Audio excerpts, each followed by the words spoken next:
നമസ്കാരം. ചിത്രമിത്രം തുടങ്ങുകയാണ്. ഷൊർണൂരിൽ കഴിഞ്ഞ കുറച്ച് ദിവസങ്ങളായി നടക്കുന്ന CPM BJP സംഘർഷം പുതിയൊരു തലത്തിലേക്ക് എത്തി നിൽക്കുകയാണ്. ഇന്നലെ നടന്നത് എന്താണെന്ന് നമുക്കറിയാം. ഈ അക്രമത്തിനിരയായവരുടെ വീടുകൾ സന്ദർശിച്ചിറങ്ങിയ ഷൊർണൂർ MLA PK ശശി മുന്നിൽ നിന്ന പോലീസുകാരെ പരസ്യമായി ശാസിച്ച് ഒരു വഴിക്കാക്കി.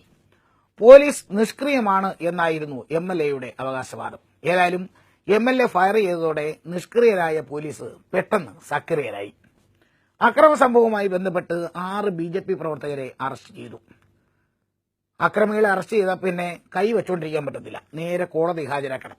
ഇവരെ മജിസ്ട്രേറ്റിന് മുന്നിൽ ഹാജരാക്കാൻ ഒറ്റപ്പാലം കോടതിയിലേക്ക് കൊണ്ടുവന്നു. ഈ പ്രതികളായ ചേട്ടന്മാർക്ക് എസ്കോർട്ടും പൈലറ്റും ഒക്കെ ആയിട്ട് വേറെ കുറെ ചേട്ടന്മാരും കോടതിയിലേക്ക് വന്നു. പ്രതികൾ കോടതിയിൽ എത്തുമ്പോൾ സ്വാഭാവികമായും അവരുടെ ദൃശ്യങ്ങളെടുക്കാൻ മാധ്യമപ്രവർത്തകരും എത്തും. ചേട്ടന്മാർ നോക്കുമ്പോൾ മാധ്യമപ്രവർത്തകർ ഈ പ്രതികളുടെ ദൃശ്യങ്ങൾ എടുക്കുകയാണ്. ആഹാ, നീയൊക്കെ പ്രതികളുടെ ദൃശ്യങ്ങൾ എടുക്കും അല്ലടാ എന്ന് ചോദിച്ച് അടിയെന്ന് തുടങ്ങി. ചില്ലറക്കാരൊന്നുമല്ല അടിക്കുന്നത്, RSSന്റെ എന്തോ ജില്ലാ കാര്യവാഹകയൊക്കെയാണ്. ഏതായാലും കാര്യമായി കൈവച്ചു എന്ന് പറഞ്ഞാൽ മതിയല്ലോ. നീ കുറെ ആൾക്കാരെ കൊണ്ടുവരും പറഞ്ഞില്ല, അവരോട് ഗുണ്ടകളുടെ പേടി സ്വപ്നം, പോലീസിന്റെ കണ്ണിലെ കരട്, ഇടിവെട്ടു വൈശു. ഇടിവെട്ട യവനാ, ഇടിവെട്ടിയാ പിന്നെ ഇവരെ കാണൂല, ഭയങ്കര പേടിയാണ്, എവിടെയെങ്കിലും പോയി വിളിച്ചിരിക്കും.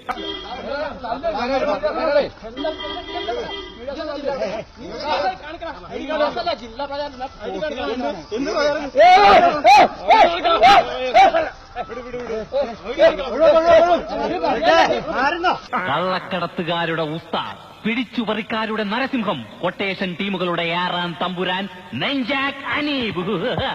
ഈ സാധന 5ാം പനി പിടിച്ച് സർക്കാർ ആശുപത്രിയിലായിരുന്നു, ഇപ്പൊ ഇറക്കി കൊണ്ടുവന്നുള്ളൂ. കേരളത്തെ മുഴുവൻ കിടുകിട ഉറപ്പിച്ച ജോൺ ഹോനായുടെ അനിയൻ മസിൽ മോനായ്. മോനായ്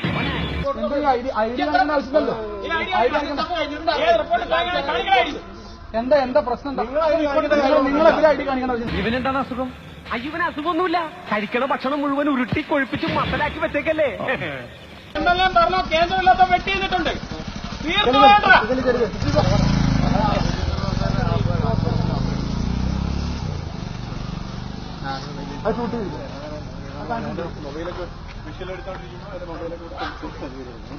എന്താടാ നീ വലിയ കുഴപ്പക്കാരനാണെന്ന് കേട്ടു, ആണോടാ?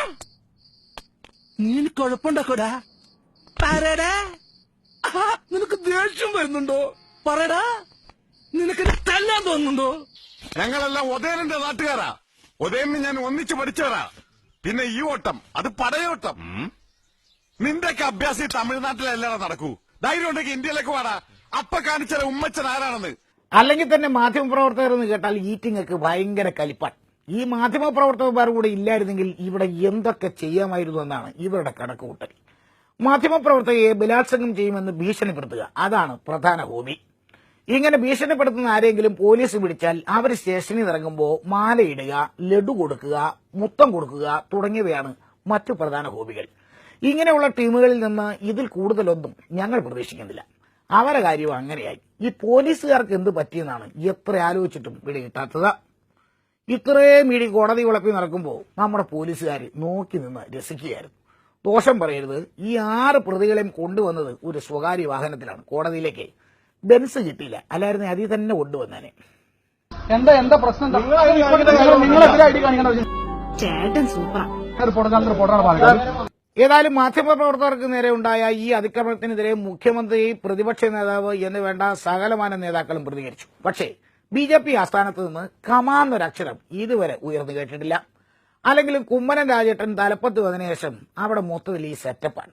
സ്വന്തം പാർട്ടിക്കാർ എവിടെ ഇട്ട് ഏത് മാധ്യമപ്രവർത്തനം പഞ്ഞു കിട്ടാലും കമാന്നൊരക്ഷരം മിണ്ടത്തില്ല എന്ന് മാത്രമല്ല, വേണേ പുട്ടും കടലേക്ക് മേടിച്ച് കൊടുക്കുകയും ചെയ്യും.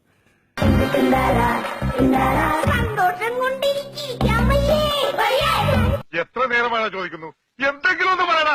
അപ്പൊ മുതലാളിക്ക് ഇത്ര നേരമായിട്ട് മനസ്സിലായില്ലേ, ഇവൻ ബദിരനും മൂങ്ങനുമാണ്.